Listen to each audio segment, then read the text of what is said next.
dengan ganggang rantai. Ganggang rantai adalah kelompok mikroorganisme fotosintetik yang biasa hidup di perairan. Dia mempunyai bentuk koloni yang berbentuk rantai atau berfilamen panjang. Beberapa faktor yang mengakibatkan ganggang rantai itu bisa tumbuh di perairan. Faktor yang pertama itu adalah faktor iklimatik. Faktor iklimatik itu berupa yang pertama suhu. Suhu air yang hangat itu bisa mendukung pertumbuhan ganggang rantai dan juga bisa meningkatkan jumlahnya. Kemudian yang kedua adalah curah hujan. Curah hujan yang intens itu dapat meningkatkan konsentrasi nutrien yang bisa mengakibatkan ganggang rantai itu bertumbuh dengan pesat. Kemudian yang berikutnya itu ada angin. Angin yang tenang bisa memungkinkan ganggang rantai berkembang di permukaan. Yang berikutnya itu ada kelembapan. Kelembapan yang tinggi itu bisa mempengaruhi suhu air dan mengurangi evaporasi. Fisiografi. Yang pertama itu ada bentuk dan kedalaman perairan. Perairan yang dangkal itu bisa rentan bercampur dengan proliferasi ganggang karena adanya stagnasi. Itu faktor edafik atau tanah. Kandungan nutrien tanah itu bisa memicu pertumbuhan dari si ganggang rantai. Kemudian yang kedua itu ada erosi tanah. Erosi yang menyebabkan pengangkutan partikel tanah ke perairan itu bisa mendukung pertumbuhan dari si ganggang. Faktor biotik. Hewan seperti ikan dan zooplankton itu bisa mempengaruhi populasi dari si ganggang rantai. Kemudian yang kedua itu tumbuhan. Tanaman yang bisa mengurangi limpasan dan penambahan nutrien itu bisa mengurangi pertumbuhan dari si ganggang. Kemudian yang berikutnya adalah manusia. Aktivitas pengelolaan lahan oleh manusia itu bisa mempengaruhi kondisi yang mendukung proliferasi dari si ganggang rantai. Gitu. Jadi goblok. Lili perdamaian. Pengertian lili perdamaian adalah spesies Spathiphyllum, tanaman berdaun indah dalam ruangan yang menghasilkan bunga putih mencolok. Berikut faktor penyebarannya. Yang pertama, iklim. Suhu lili perdamaian tumbuh optimal di daerah tropis dengan suhu hangat, kelembapan tinggi. Mereka tidak tahan terhadap suhu dingin atau kondisi beku. Selanjutnya, kelembapan. Tumbuhan ini biasanya diletakkan di tempat yang lembab. Selanjutnya, angin. Angin dapat membantu dalam penyebaran serbuk sari dari tanaman lain. Yang selanjutnya, faktor penyebaran yang kedua adalah edafik, jenis tanah. Tumbuhan ini membutuhkan tanah yang subur, kaya akan bahan organik, dan memiliki drainase yang baik. Faktor biotik, interaksi dengan manusia, kegiatan manusia seperti budidaya, pemindahan, dan perawatan tanaman juga berperan dalam penyebaran lili dan kesehatan lili perdamaian. Selanjutnya, penyerbukan. Serangga seperti lebah atau lalat membantu penyerbukan meski lili perdamaian lebih sering diperbanyak melalui pembelahan rimpang.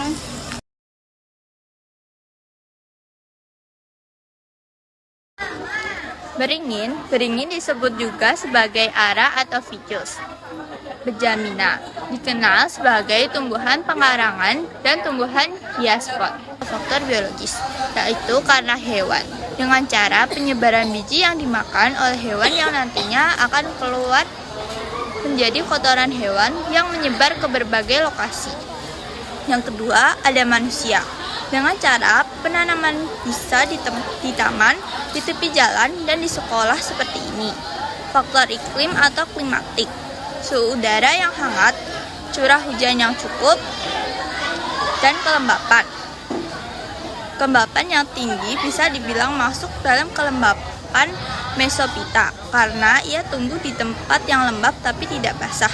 Faktor yang ketiga, tanah atau edafik, dapat tumbuh di berbagai jenis tanah yang subur.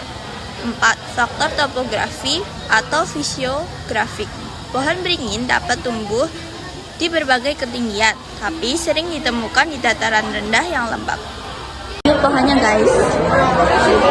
Nah, pohonnya itu ada di ban 11.3. Sawo bludru sendiri termasuk keluarga Sapotacea yang memiliki ciri khas tertentu daripada sawo yang lainnya, yaitu memiliki fisik yang halus seperti bludru, maka dari itu dinamakan sawo bludru. Untuk iklimnya sendiri, sawo bludru tumbuh di iklim yang tropis dan suhu hangat. Kelembapannya termasuk dalam tropophyta. Untuk tanahnya sendiri, sawo bludru tumbuh di tanah yang gempur dan subur. Dan untuk sawo bludru sendiri itu tumbuh di dataran rendah hingga ketinggian sedang. Sawo itu sendiri ada dua penyebaran, yaitu penyebaran manusia. Penyebaran manusia itu melalui perdagangan, penanaman, dan budidaya. Dan untuk penyebaran hewan itu melalui hewan memakan buah sawo kemudian menjadi kotoran. Nya sendiri berada di Masjid Az-Zikri SMA Negeri 7 Yogyakarta. Pengertian angka. Cartocarpus heteropus lus dari famili Morges merupakan tanaman buah berupa pohon yang berasal dari India dan menyebar di daerah tropis termasuk Indonesia. Faktor penyebaran biotik. 1. Hewan penyebaran biji buah langka yang fatal dimakan oleh hewan seperti monyet, burung, dan kelelawar. Hewan-hewan ini membantu menyebarkan biji nangka melalui kotoran. 2. Peran manusia. Manusia berperan besar dalam memperluas penyebaran pohon nangka melalui penanaman di kebun, pekarangan, dan lahan pertanian. Tanah endemik. Pohon nangka umumnya tumbuh di berbagai tipe tanah mulai dari tipe aluvial, tanah liat berpasir dengan irigasi yang baik. Akan tetapi pohon akan tumbuh optimal pada tanah yang gembur dan agak berpasir.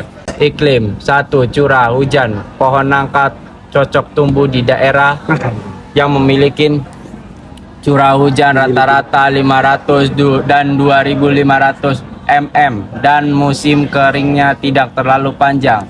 2. Suhu rata-rata. Suhu udara minimum 16 sampai 21 Celcius dan suhu udara maksimum 31 sampai 31,5 Celcius. Oke. 3. Kelembapan termasuk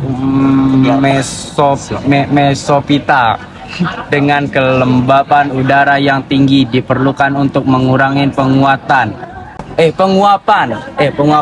Oke, segitu saja.